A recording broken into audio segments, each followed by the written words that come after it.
Stéphanie Guiraud-Chomeil, bonjour. Bonjour. Vous étiez allée à l'Assemblée nationale à la tête d'une délégation de l'AMF pour défendre le point de vue de l'AMF sur le projet de loi engagement et proximité. Même si l'audition n'a finalement pas pu avoir lieu, quelle position étiez-vous venu défendre? Alors effectivement, ce projet de loi engagement et proximité, c'est un projet de loi que les élus locaux attendent avec impatience et un certain espoir sur un certain nombre de sujets, à la fois la réglementation entre guillemets de l'exercice de nos fonctions, de l'exercice de nos missions, mais également la place des communes dans l'intercommunalité, telle qu'en tout cas avait pu le proposer le Sénat dans son examen de ce texte.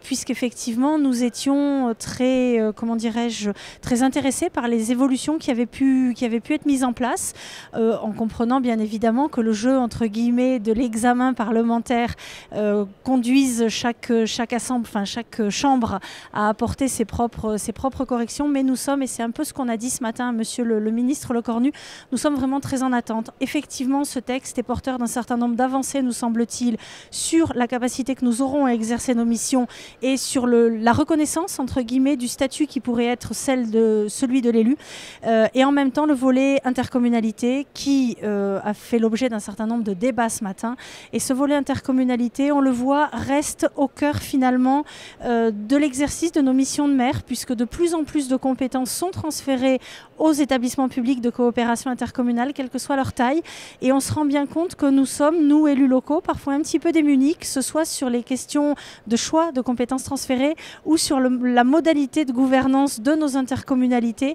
On a besoin également d'avoir un certain cadre. Alors justement, le Sénat avait voté ce qu'on appelle les compétences à la carte, il avait voté la suppression des compétences optionnelles, il avait voté la fin du transfert obligatoire de l'eau et de l'assainissement. En commission des lois du Sénat, tout ça a été balayé. Est-ce que le ministre vous a dit ce matin qu'on allait revenir à une forme de liberté sur ce terrain ?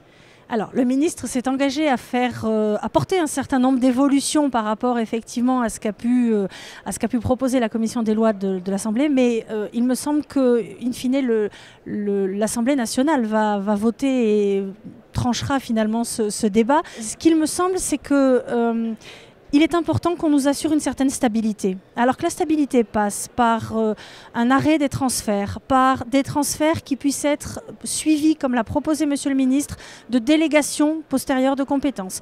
Que ce soit finalement sur les compétences ou sur les périmètres, puisque ça fait partie des sujets importants qui compose ce volet intercommunalité du projet de loi, qui, je vous le rappelle, a 3 volets principaux: la gouvernance, les compétences et le périmètre.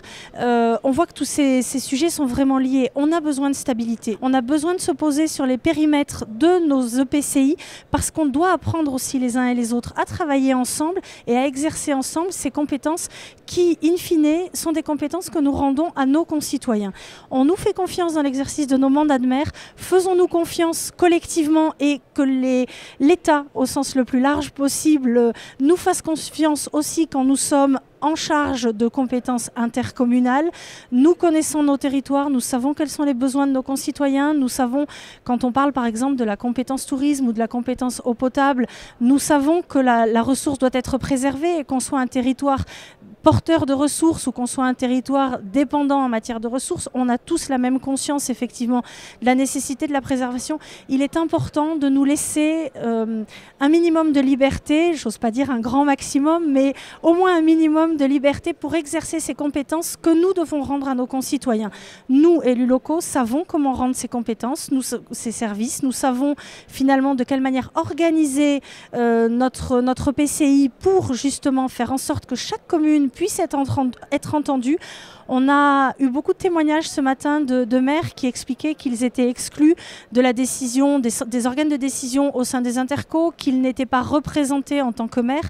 Ça, c'est quelque chose qui n'est pas raisonnable. Les EPCI, les intercommunalités, ne sont pas des collectivités. Ce sont des regroupements qui nous permettent, à nous, élus locaux, de pouvoir exercer ensemble des compétences dans le cadre d'un projet de territoire, mais d'exercer ensemble des compétences qu'on n'aurait peut-être pas rendu aussi bien, aussi vite ou qu'on n'aurait peut-être pas rendu du tout à nos concitoyens dans le cadre de nos mandats communaux. Donc voyons l'intercommunalité comme une chance dans le respect des maires que nous sommes et ce projet effectivement engagement et proximité devrait nous permettre d'apporter un certain nombre de réponses.